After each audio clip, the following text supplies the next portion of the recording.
guys, I am EP here with a new video. Kumartuli পার্কের প্যান্ডেল দেখতে গিয়ে একটু মেলাও দেখে নিলাম।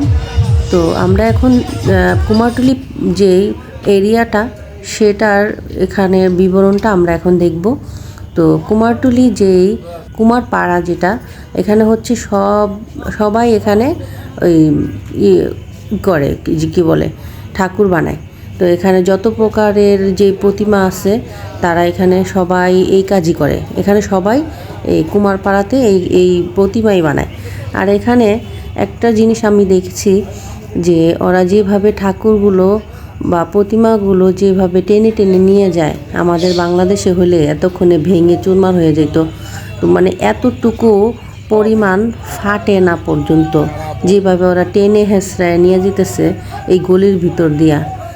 আমি তো দেখাই একদম অবাক যে এতগুলা মানুষ এত বড় বড় ঠাকুরগুলা কিভাবে টেনে টেনে নিয়ে যেতেছে।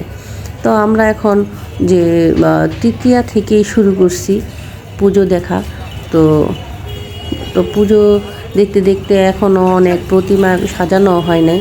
আমরা পুজো দেখতে বের হয়ে গেছি। এখানে মহালয়ার থেকেই পুজো শুরু হয়ে যায়।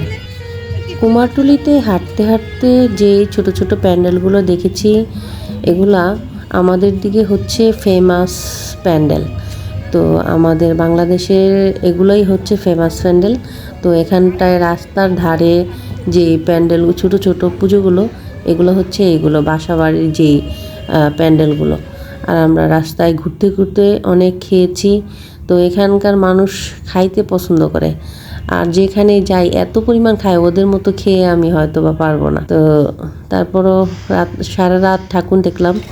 এটা হচ্ছে বেনিয়াটোলা শোভাবাজার। তো এই প্যান্ডেলটার থিম ছিল যাত্রাপালা।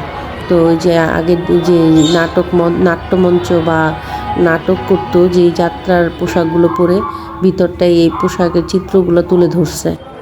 সামনের দিকে আগায় দেখতেছি এই প্যান্ডেলটার সামনে হচ্ছে ওই মহাদেবের যে একটা আকৃতি, এখানে এই লোকটাকে সাজায় এখানে দাঁড়া করে রাখছে। সে একভাবেই থাকে, কি করে পারে এতক্ষণ একভাবে দাঁড়ায় থাকতে। আরও অনেক আছে। তো আমরা হাঁটতে হাঁটতে সামনের দিকে গেলাম। একটা দেখি যে অফার ইয়েতে একটা কোম্পানি থেকে অফার আসছে। তো এখানে আমার মেয়ে বলতেছে, মা চুলের সিরাম নিয়ে নাও। পরে এখান থেকে নিলাম।